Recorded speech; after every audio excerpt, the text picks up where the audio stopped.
Praise the Lord. Hallelujah. లెక్కింపలేని స్తోత్రముల్ దేవా ఎల్లప్పుడూ నీ పాడెదన్. ఇంతవరకు నా బ్రతుకులో ఇంతవరకు నా బ్రతుకులో నీవు చేసిన మేళ్ళకై లెక్కించలేని స్తోత్రము దేవా ఎల్లప్పుడూ నీ పాడెదన్. ఆకాశమహాకాశముల్ దాని క్రిందున్న ఆకాశము భూమిలో కనబడునవన్నీ ఆ భూమిలో కనబడునవన్నీ ప్రభువా నిన్నే కీర్తించును. లెక్కింపలేని స్తోత్రము దేవా ఎల్లప్పుడూ నీ పాడెదన్. తండ్రి ఎల్లప్పుడూ నీ పాడెదన్. ప్రభువా ఎల్లప్పుడూ నీ పాడెదన్. ప్రియమైన యేసు మీకు స్తోత్రం. సర్వోన్నతిని దేవుని కుమారుడా మీకు స్తోత్రం. మనుష్య కుమారుడా మీకు స్తోత్రం.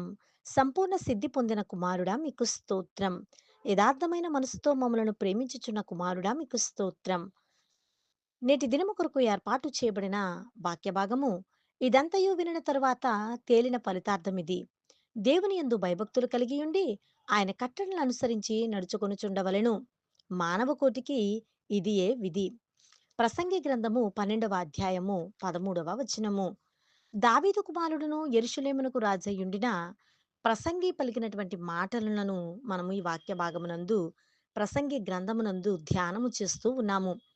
మరి ప్రసంగి భక్తుడు అంటూ ఉన్నాడు కదా, వ్యర్థము వ్యర్థము ప్రసంగి చెప్పుచున్నాడు, వ్యర్థము సమస్తము వ్యర్థమే అని. ఈ భూమి మీద ప్రతిదీ కూడా వ్యర్థముగాను పెంటగాను మనం ఎంచుకోవలసిన వారమై ఉన్నాము. అతి శ్రేష్ఠుడును కాపాడగలిగిన వాడును సర్వశక్తిమంతుడును సర్వోన్నతుడైన దేవుని కుమారులుగా ఆయన ప్రేమను కనబరుస్తూ ఆయన కట్టడలను విధులను గైకొంటూ ఆయన ఆజ్ఞలను పాటిస్తూ ఆయనకిష్టమైన బిడ్డలుగా ఉండవలసినదే. దేవుని యందు భయభక్తులు నిలుపుతూ మీరు జీవితాలు గడపవలసినదే. ఇదియే కదా మానవ కోటికి విధి అని చెబుతూ ఉన్నాడు. ఆయన పరిశోధించి, పరిశీలించి తెలుసుకొనిన విషయాన్ని ఆత్మపూర్ణముగా మరి ఆత్మావేశము చేత ప్రేరేపింపబడిన వాడై, దేవుని చేత బోధింపబడిన వాడై మనకు రాస్తూ ఉన్నాడు.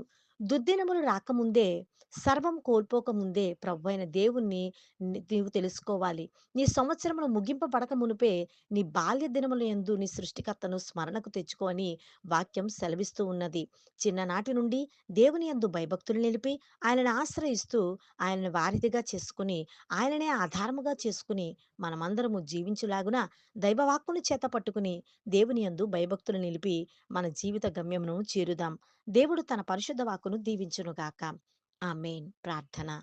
పరిశుద్ధుడా, పావనాత్ముడా, శక్తిమంతుడా, నిన్ను సేవించుటయే మా విధిగా చేకొని నీ ఆజ్ఞలను నీ కట్టడలను నువ్వు విధించిన ప్రతి ఆజ్ఞను చేకొని నిన్ను మహిమపరచు భాగ్యమును మాకు అనుగ్రహించుము తండ్రి. ఆమేన్.